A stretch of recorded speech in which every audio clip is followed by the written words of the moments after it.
Welcome to Karnataka CET, NEET and JEE physics classes. In this video, we are going to discuss on a very important topic of the competitive exam, that is the discussion on the electric flux.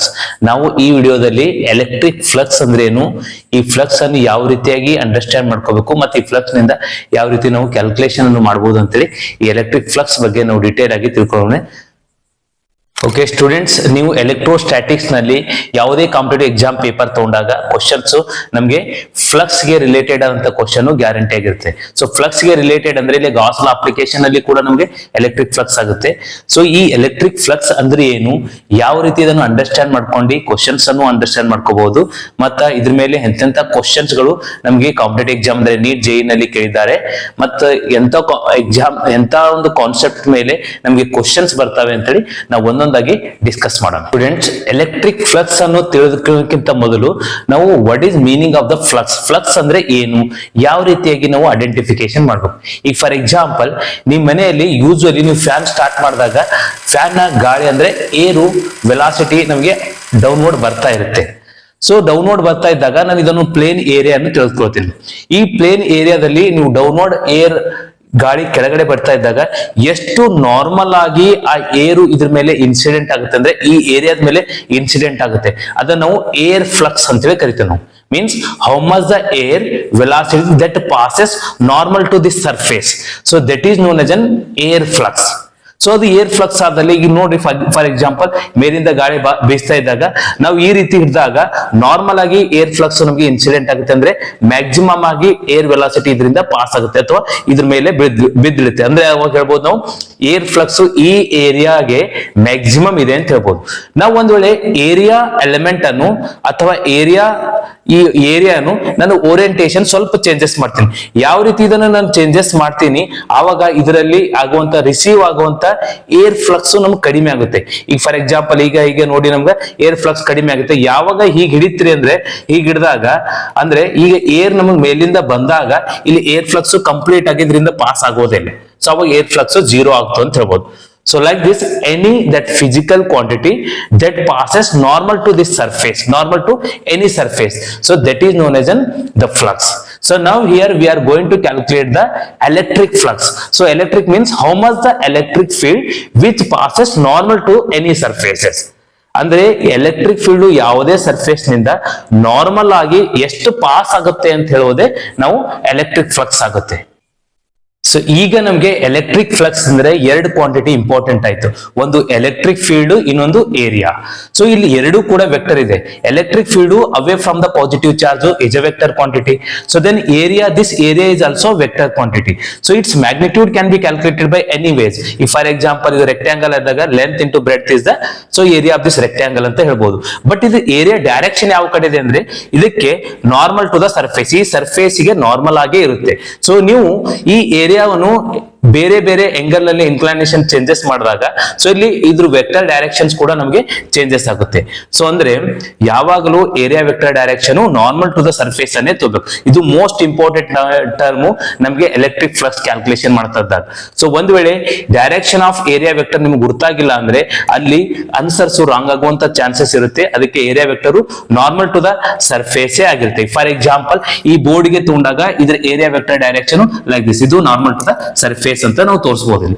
So this is the direction of the area vector. So now we are having the two vector quantities. So now let me see, so diagrammatically how we can calculate the electric flux. ಈ diagram ನಲ್ಲಿ ನಾನು ಒಂದು area vector ಅನ್ನು ತಗೊಂಡ್ಬಿಡ್ತೀನಿ. So this is the diagram, so that is bounded with some area. Now we will take a small area element. ಇದಕ್ಕೆ ನಾನು ಸಣ್ಣದೊಂದು area element ಅನ್ನು ತಗೋತೀನಿ. So this is the small area element. So this is the small area element. So this area element is, say I will write it is an delta S vector, means area element vector is in delta S. From any source I will take, ಈಗ ನಾನು ಯಾವುದೇ source ನಿಂದ electric field ಈ direction ಇದೆ ಅಂತ ತಿಳ್ಕೊಂಡು. So this is the direction of the electric field. ರೈಟಾ.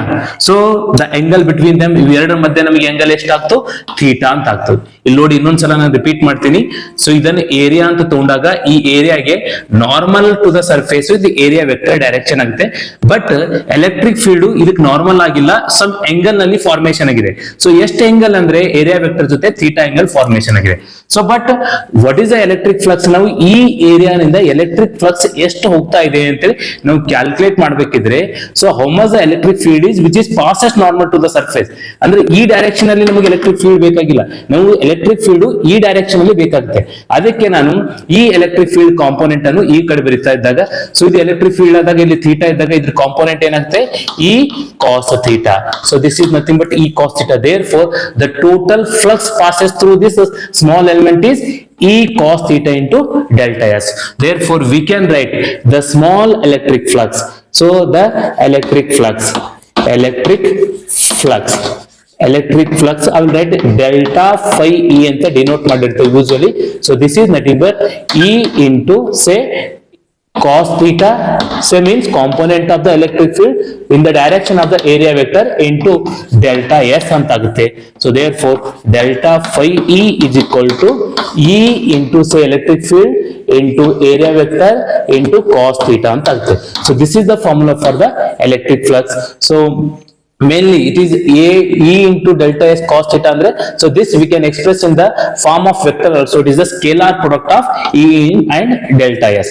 ಇದನ್ನ ನಾವು ಹಿಂಗೂ ಬರಿಬಹುದು, E and delta S ನ ಸ್ಕೇಲಾರ್ ಪ್ರಾಡಕ್ಟ್ ನಲ್ಲಿ ಕೂಡ ಎಕ್ಸ್ಪ್ರೆಸ್ ಮಾಡಬಹುದು. ಇದು flux passes through this small area element. But total ನಿಮಗೆ ಫ್ಲಕ್ಸ್ ನೀವು ಕ್ಯಾಲ್ಕುಲೇಟ್ ಮಾಡ್ಬೇಕಿದ್ರೆ, ಅಂದ್ರೆ ಟೋಟಲ್ ಕಂಪ್ಲೀಟ್ ಏರಿಯಾನಿಂದ ಎಷ್ಟು ಮಾಡ್ಬೇಕಿದ್ರೆ, ಸೊ ನಾವು just you integrate or taking the summation. ನಾವು ಟೋಟಲ್ ಫ್ಲಕ್ಸ್ ಅಂದಾಗ ಕ್ಯಾಲ್ಕುಲೇಷನ್ಗೆ ನಾವು ಇಂಟಿಗ್ರೇಷನ್ ಅಥವಾ ಸಮೇಷನ್ ಎರಡೂ ರೂಲ್ ಅನ್ನು ಯೂಸ್ ಮಾಡಬಹುದು. For example total electric flux phi E equal to summation of it is E dot delta S ಅಂತೂ ಬರಿಬಹುದು, ಅಥವಾ summation of E delta S cos theta ಅಂತೂ ಬರಿಬಹುದು. ಸೊ ಇದು ಡಿಸ್ಕ್ರೀಟ್ ವ್ಯಾಲ್ಯೂಸ್ ಇದ್ದಾಗ, ಫಾರ್ ಕಂಟಿನ್ಯೂಸ್ ಇದ್ದಾಗ ನಾವು ಇಂಟಿಗ್ರೇಷನ್ ಮೆಥಡ್ ಅನ್ನು ಕೂಡ ಯೂಸ್ ಮಾಡಬಹುದು. So this is E ds cos theta ಅಂತ ಎಕ್ಸ್ಪ್ರೆಸ್ ಮಾಡಬಹುದು, E ds cos theta.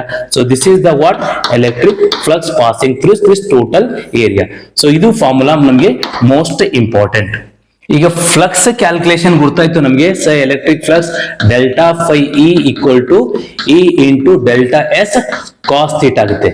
ಅದಕ್ಕೆ ಇದ್ರದ್ದು SI unit electric field unit is newton per coulomb, then area vector unit is meter square. Therefore we can write it is Newton meter square per coulomb is the SI unit for the electric flux. ಅಂದ್ರೆ SI unit electric flux ನಮ್ಗೆ ಇದಾಗುತ್ತೆ.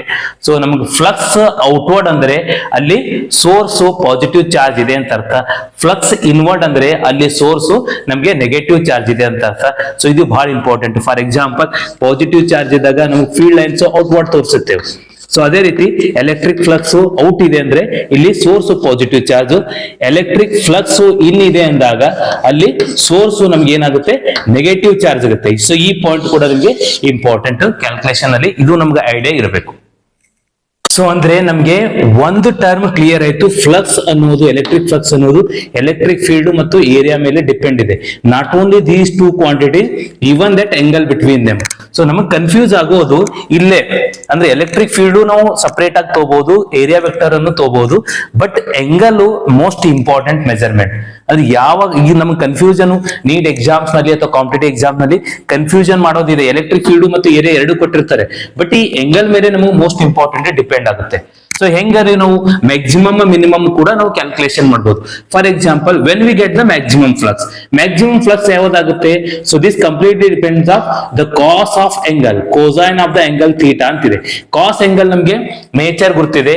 So when cos is 0 we are having the maximum value is +1. ನಮಗೆ ಕಾಸ್ 0 ಇದ್ದಾಗ maximum 1 ಆಗಿರುತ್ತೆ. So cos 180 degree ಇದ್ದಾಗ ಏನಾಗುತ್ತೆ, -1 ಆಗುತ್ತೆ. So cos 90 degree ಇದ್ದಾಗ so that value take the 0 value. First case ನೋಡಿ, if theta equal to 90 degree, theta equal to 90 degree ಅಂದ್ರೆ means so electric field and area vectors are perpendicular to each other. Electric field ಮತ್ತು area vector ಎರಡು perpendicular ಇದ್ದಾಗ, so then this implies the cos theta value will get 0. Cos theta ಅಂದ್ರೆ cos 90 degree 0 ಆಗ್ತದೆ. So therefore the total electric flux or this electric flux passing through this area element is 0. No flux is outs. ಇದು flux out ಆಗೋದಿಲ್ಲ. ಇದ್ರ ಮೇಲೆ ನಮಗೆ questions ಕೇಳಿದ್ದಾರೆ ನೋಡಿ. ಈಗ ಫಾರ್ ಎಕ್ಸಾಂಪಲ್ ಇಲ್ಲಿದೆ, ಇಲ್ಲ ಒಂದು ಎಕ್ಸಾಂಪಲ್ ತೋಣ. ಇದು ಏರಿಯಾ ವೆಕ್ಟರ್ ಡೈರೆಕ್ಷನ್ ನಮಗೆ ನಾರ್ಮಲ್ ಟು ದ ಸರ್ಫೇಸ್, ಇದು ಏರಿಯಾ ವೆಕ್ಟರ್ ಡೈರೆಕ್ಷನ್ ಆದಾಗ ಒಂದ್ ವೇಳೆ ಎಲೆಕ್ಟ್ರಿಕ್ ಫೀಲ್ಡ್ ನಮ್ಗೆ ಹಿಂಗ್ ಪಾಸ್ ಮಾಡಿದೆ ಅಂತ ತಿಳ್ಕೊಳ್ಳಿ. Electric field is passing like this, so along this direction. ನಾವು the angle between them area vector upward ಆಗುತ್ತೆ. ದೆನ್ ನೆಕ್ಸ್ಟ್ ಎಲೆಕ್ಟ್ರಿಕ್ ಫೀಲ್ಡ್ ಇಲ್ಲಿ ಎರಡರ ಮಧ್ಯೆ ನಮಗೆ ಆಂಗಲ್ ಎಷ್ಟಾಗುತ್ತೆ 90 degree. In this case, so in this case the total flux passing through this surface is 0 only. ನಮ್ಗೆ ಏನಾಗುತ್ತೆ ಇಲ್ಲಿ ಫ್ಲಕ್ಸ್ 0 ಆಗುತ್ತೆ. ಸೊ ಇದು ಮೋಸ್ಟ್ ಇಂಪಾರ್ಟೆಂಟ್ ಬಿಟ್ಟು.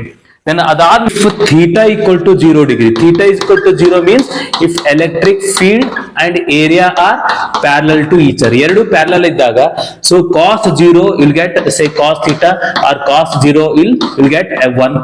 cos 0 degree ಎಷ್ಟಾಗುತ್ತೆ ನಮಗೆ 1 ಆಗುತ್ತೆ. Therefore we can write the maximum electric flux will be passes through this one. ಅವಾಗ ಏನಾಗ್ತದೆ, cos maximum ಆಗೋದ್ ಕಡೆಯಿಂದ flux through that surface will be maximum. This is the product of electric field and this area element. ಅವು ಎರಡರ product ತಗೊಂಡಾಗ ಸಾಕು, ಇದು maximum ಸಿಗುತ್ತೆ. Electric field and the area is the maximum flux passing through this surface. And third ನಲ್ಲಿ if theta is equal to 180 degree. Theta equal to 180 degree means electric field and area vectors are anti-parallel to each other.